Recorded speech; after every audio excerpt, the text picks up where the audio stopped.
Hello दोस्तों, नमस्ते। सूबी 554 में आप लोग का बहुत बहुत स्वागत है। मैं आपके बीच कहानी लेके आ रही हूँ किसान की बेटी। एक बहुत ही गरीब किसान था। वह अपनी बेटी के साथ एक छोटी सी झोपड़ी में रहते थे। उनके पास खेती करने के लिए इतनी कम ज़मीन थी कि उनकी फसल को बेचकर उसे बिल्कुल थोड़े से रुपए मिलते थे। उन रुपए में से वे लोग ठीक से खाना भी नहीं खा पाते थे। वह राजा के पास अपनी समस्या लेकर गए। राजा दयालु था। उन्होंने किसान को अपनी ज़मीन में से कुछ ज़मीन दे दी खेती करने के लिए। उन्होंने कहा, यह ज़मीन तो हमारी ही रहेगी, लेकिन उस पर उगने वाली फसल तुम्हारी होगी। किसान ने राजा को बहुत बहुत धन्यवाद दिया। एक दिन वह खेत की जुताई कर रहे थे, तभी उसका हल किसी कठोर चीज से टकराया। उसने वहां खोद कर देखा तो उसे सोने की एक ओखली मिली। किसान ईमानदार था। उसने अपनी बेटी से कहा, हमें यह ओखली राजा के खेत से मिली है। उसकी जमीन है, उसी की यह ओखली भी है, इसलिए हमको उसे राजा को लौटाना चाहिए। किसान की बेटी बोली, नहीं पिताजी, आप ऐसा मत कीजिए। आपको सिर्फ ओखली मिली है। यदि राजा ने अपनी उसकी सोने की मूसली भी मांगी तो आप क्या करेंगे?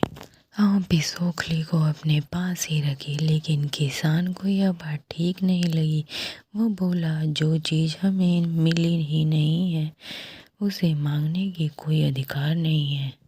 वह राजा के पास ओखली लेकर पहुंचा, लेकिन दरबार में ठीक वैसे ही हुआ जैसे कि किसान की बेटी ने सोचा था। राजा ने सोचा कि किसान ने लालचवश मूसली को अपने पास रख ली है। किसान बेचारा सोने की मूसली कहाँ से लेकर आता। नतीजा यह हुआ कि किसान को जेल में डाल दिया गया। जेल में ना उसे ढंग से खाना मिलता, ना पानी।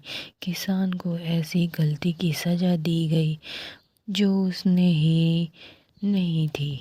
वह खाए पिए बिना निढल हो गया। लेटे लेटे वह रोता रहा और कहता था कि बेटी की बात मानी होती, काश मैंने अपनी बेटी की बात मानी होती। एक दिन राजा ने उसे ऐसा कहते हुए सुन लिया। उन्होंने किसान से पूछा कि वह ऐसा क्यों कह रहा है। तब किसान ने राजा को पूरी बात बताई। राजा को अपनी गलती का एहसास हुआ। किसान ने तुरंत छोड़ दिया। किसान की बेटी को राजा के दरबार में बुलाया। उसने बातें करने के बाद राजा को पता चला कि वह कितनी बुद्धिमान है। किसान की बेटी को राज्य के खजाने का मंत्री बना दिया। उन्हें रहने के लिए घर और सभी सुख सुविधा दी गई। किसान और उसकी बेटी सदा सुख रहने लगे। किसान को थोड़ा कष्ट जरूर झेलना पड़ा, लेकिन अंत में जीत की सच्चाई हुई। दोस्तों, कैसी लगी ये कहानी अच्छी लगी तो मेरे चैनल को लाइक कीजिए, सब्सक्राइब कीजिए। बाय बाय, नेक्स्ट ब्लॉग में मिलेंगे।